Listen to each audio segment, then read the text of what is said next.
Well, I have to say it was a very challenging task that you dropped in front of me the other, well, was it a couple of weeks ago, when you said, okay, you should talk about technology and space. And I was like, what? Because obviously there's so much to talk about, and the real question would be, okay, who are our participants today? There's 50 something of you here, and who will be competing for these fantastic prizes, and showing us what you can in the next 24 hours or so, maybe even more, sorry. And what is something that you already know, and maybe what would be something that would be an eye-opener for you, perhaps. So I'm trying to actually go a little bit back, and to instead of talking about the future, first remember where we came from, and try to see what makes us as humans the way we are, and how we interact with technology, and how that technology then consequently influences new technology and us as a species and as a society. And see what steps that happened in the past brought us to here, and perhaps try to think about some ideas where we will go from here tomorrow.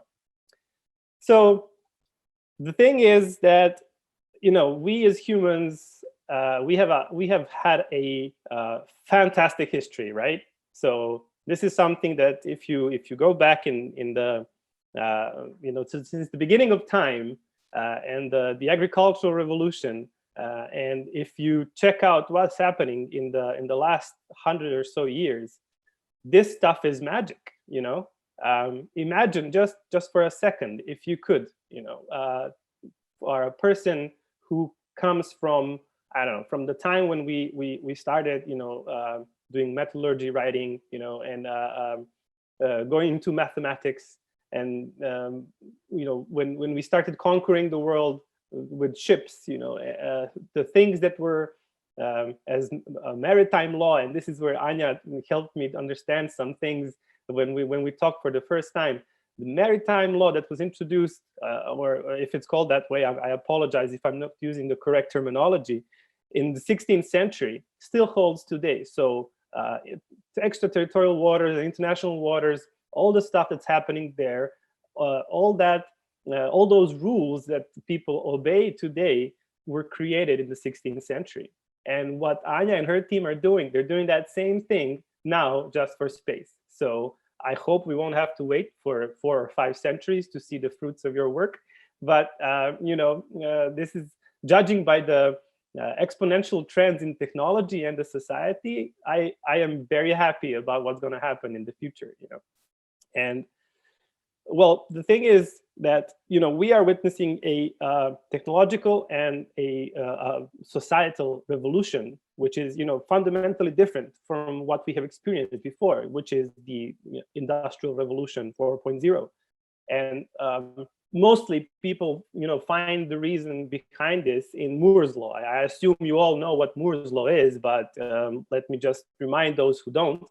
Is the fact that in the 1960s, the co-founder of Intel, Gordon Moore, he realized when he was sifting through his sales reports, he realized one fact, is that for the same amount of money every year, Intel can put in twice the amount of components onto a chip. So that was a exponential trend that started dictating most of our technological advancements that we have today. So that's the reason why you have a new phone every year, and a new laptop every year, or graphics card. And so Moore's law is actually coming to an end. There's just physical limitations in our realm that are slowly turning Moore's law. I have somebody joining us. Anyway, slowly turning Moore's law into a thing of the past, meaning that people 20, 30 years ago were able to predict the future much more accurately than they are today. Our futurists today, like Ray Kurzweil and the guys that you can find their books from, they can perhaps tell us about what's going to happen in the next 2, 3, or 5 years, and be on spot. But everything after that is just sci-fi. And so this is an amazing time that we're living in, and that's why it makes the talk about technology so much difficult. But if you check the business side of it, the Human Genome Project, it was that cost a lot in the time when it came out. And now as a father to be, I have done a sequencing for my from my wife's blood for my future child for 800 euros. This is something that is freakishly amazing and completely different from the 3 billion that it was 20 years ago. And if you look at the amount of information that is created every day, it took us 2003 years to create 5 exabytes of data. And now we create that every 10 minutes, basically, maybe even less.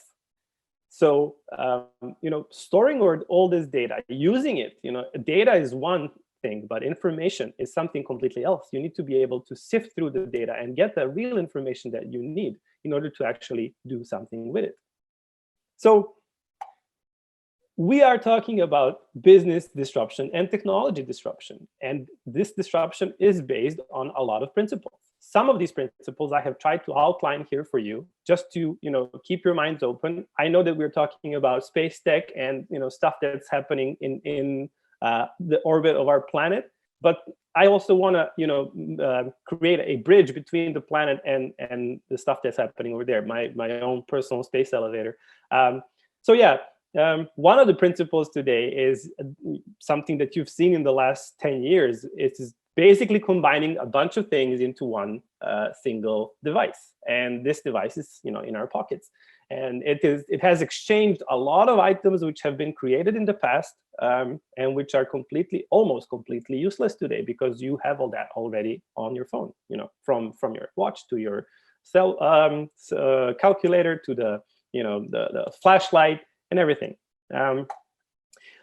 Thanks to this dematerialization principles, we have 3D printers. 3D printers are the ones that are helping us envision things and bring technology that was used to be proprietary or is still proprietary and is expensive to people who need it for a quarter of a price or for a percentage of a price. And just so you know that 3D printers have actually, a thing in space as well. So NASA is backing up design for 3D printed homes on Mars. This was a Wired magazine article that came out a couple of months ago. And also, there's a company called Anywaves, which is supported by the French Space Agency, that is now 3D printing antennas, which they are putting on satellites in orbit, and are creating a sort of IoT in space already. Other principle that is probably when I say it this way, you're not familiar to you, but when you since we are all from the Balkan region, you will instantly know what I'm talking about. Jugad is a Hindu word for a hack or for a unconventional way of inventing things. What does that mean? Well, basically, if you go to any rural part of our region and check out what people are doing at their homes, you will see that they are applying this principle of making makeshift things using what they have at their disposal to solve some problem at their home. In India, people are using plastic bottles to create shoes for themselves. Also, thanks to this principle, we have companies in the world that have used concepts that are currently at their disposal and managed to create things like very cheap cars. Like Tata created a car for $2,000 that you can purchase in India. This is also a skill, where something that businesses today are trying to promote, trying to live in their work in order to exploit the amount of technology that we have currently and to make something more out of it. Also, this is something that is being used by people in different ways. For example, if you don't know, but there is a swipe. I assume you know this. This is an old technology, but swipe allows you to accept credit card payments with your phone. And this is the guy who's selling dope in a park somewhere in the States, who is using this technology to accept payments. So maybe this is not an ideal example, but he has used what the technology is available to him at his disposal and is using it for his business. I apologize for a slightly unconventional example, but you get what I mean. This leads us to the next principle of the disruption, which is our global connectivity. And I wanna remind you of the time, or try to think of the time when people went to a well to get water. You didn't have running water at home. You didn't have anything to cook with. You couldn't use the toilet until before that. You actually go to the well, get some water, and come back. Now, if you remember the time when I was a child, this was the same principle with internet.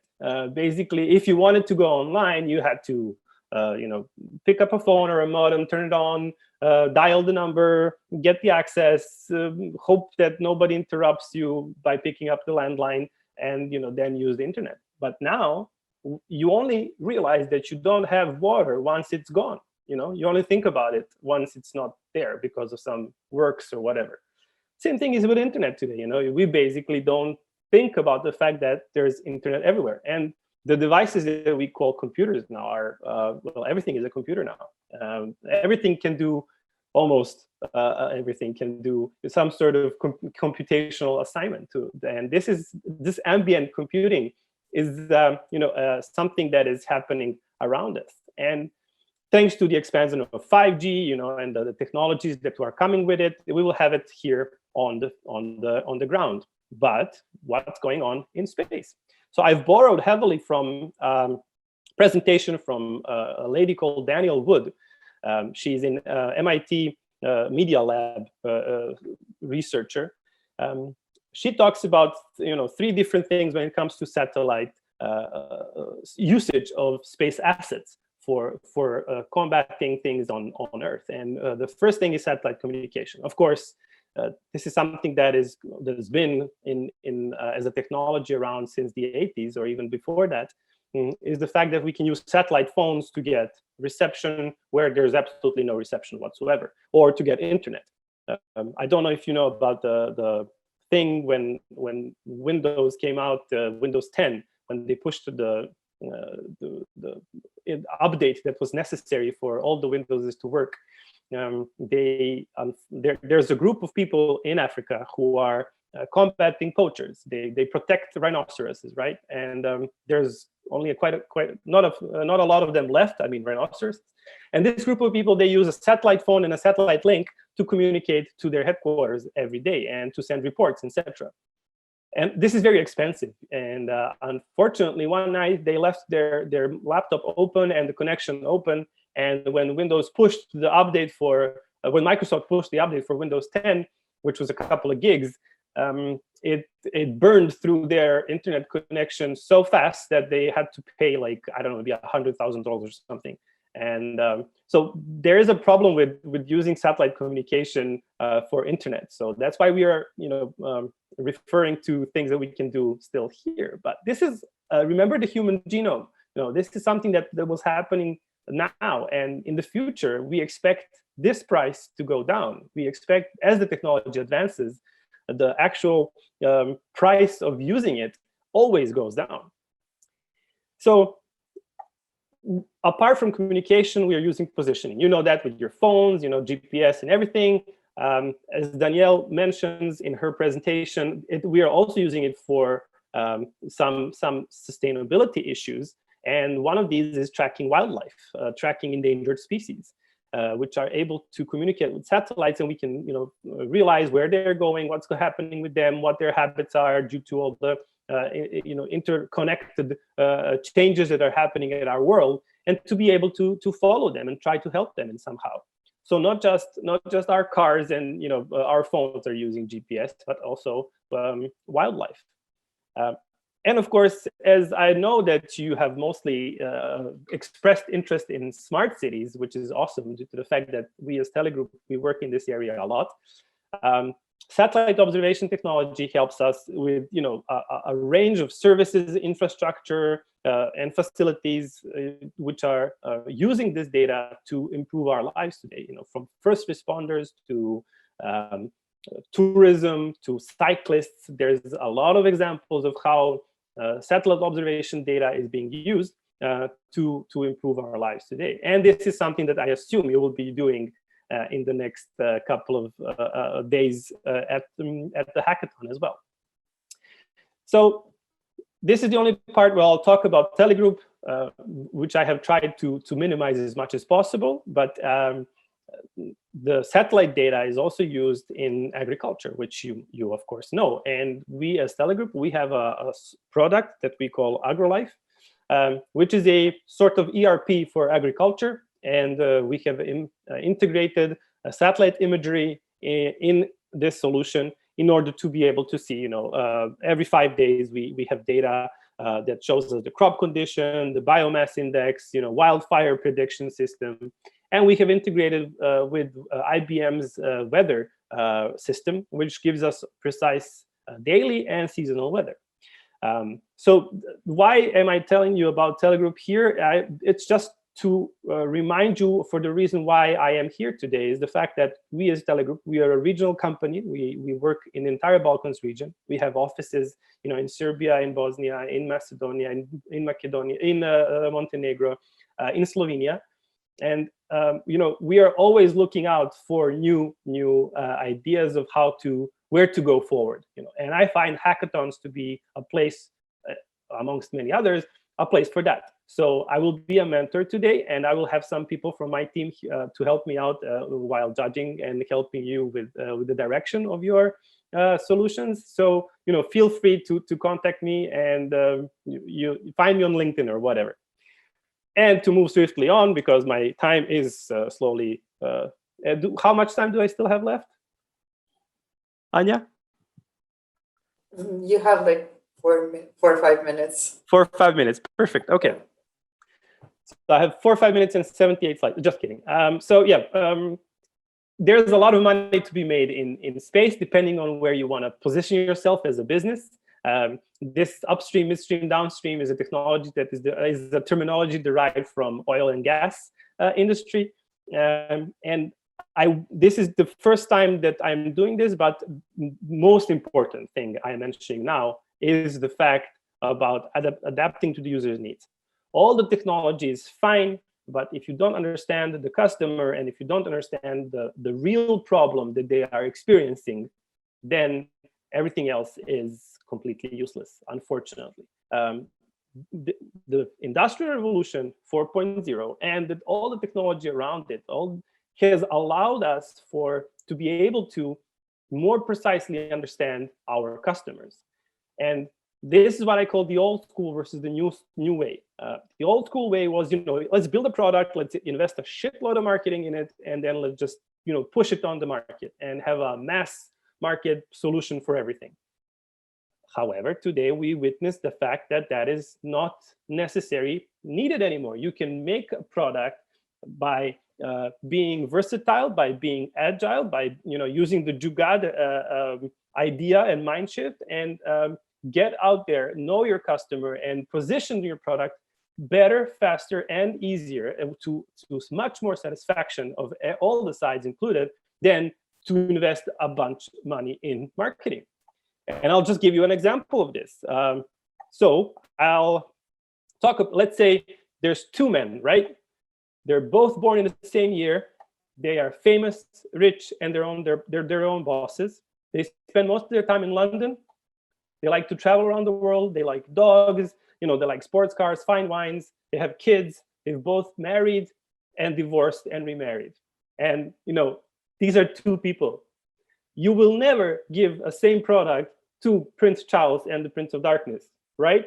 I mean, yeah, they're probably both Princes of Darkness, but never mind. The fact is that there is no one solution to every problem, although we have defined the problem very, very accurately. But that is the problem between stereotypes and archetypes. So you need to know your customer, and you need to think about them. The ground is shifting. I will skip through this because you know this, but I'll just remind you of one thing. As I said, when I was a kid, I used to well, I still like computer games, but when I was a kid, we would need to go to a CD club, or even before that, we would need to go to a disc club. We would bring them small floppy disks, and they would burn the games for us for, well, this was 15 Deutschmarks back in the day, and we will come back home, install it, and then play. Now we have Stadia or Apple Arcade or whatever, which is allowing us to install or even just play from the cloud. We don't even have to do local installations anymore. So what's going to happen next? I don't know, but I do know the fact that we in Europe are becoming, if we don't do something about this, we will become a fun entertainment park for American and Chinese tourists, basically, because there's most of the platforms that we are using today to develop new technology and to keep this exponential trend are based either in the States or in China. And in Europe, 12% of world unicorns, the startups that are very, very successful, is from Europe. Only 12%. So we need to step up our game. We are living in a time where we have a unique and same opportunity as everyone else because of global connectivity, and we have access to the same technology, all of us. We just need to think with our heads and start thinking about a customer, start thinking about real problems, and go out there and solve them. Which brings us to sustainability and the last part of my presentation. So if you go out and you check out UN Sustainable Development Goals, you will see the main 17 things that are out there, issues that are plaguing sustainability, or are they're directing us towards thinking what to do when it comes to sustainability. So you can choose climate action, you can quality education, gender equality. All these things can perhaps be impacted by the technology that you will be using in the next 2 days. And so don't go for the, let's say, for the obvious choices, because check out online, there's a bunch of solutions already out there for a lot of these things. But do go for low-hanging fruit, and try to get us intrigued by your solutions. Our main problem when it comes to sustainability is the fact that people are always the same, and we always say, but we've always done this way. And every future success is obstacled by current success or past success.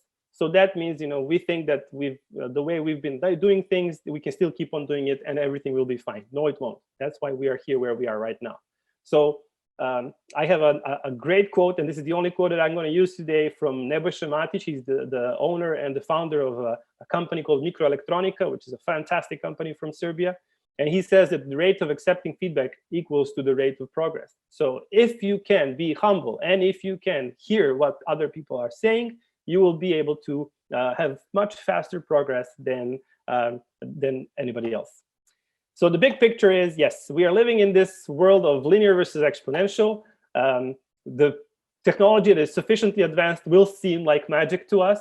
And our big problem is the fact that we usually predict the future in a linear way rather than exponential way. So we are pretty shit about predicting the future. And that's why currently today we have technology that's helping us improve our own technology, and in such a way we have a recursive thing going on, which is producing much, much better results than what we could ever possibly imagine. So that's why we need to work together. I love this example. It's just the fact that sometimes because of this complete way of constantly being oppressed by things that are happening now, today, we're not thinking about tomorrow. And that's why we're bad at predicting the future. And I'll just ask you one thing. Maybe you know this example, but what is this? This is a suitcase. It's from the, this is the example of a suitcase that it was in the 1970s. And this is a suitcase from 1987.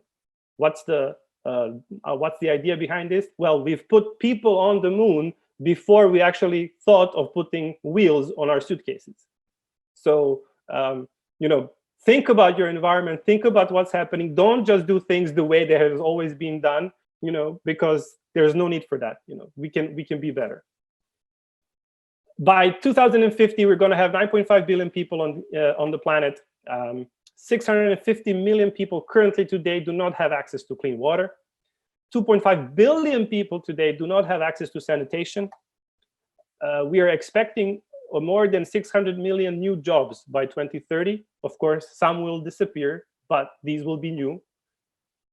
And, in order to be able to impact actually anything, you need to care. And in order to care, when you care, there is space and a room for love. And no matter how we have been divided in the past by religion, by media, by the color of our skin, or whatever, the iron that makes our blood red comes from the same place, right? So we're all made of stars. And this is the international flag of Earth, well, the concept of it.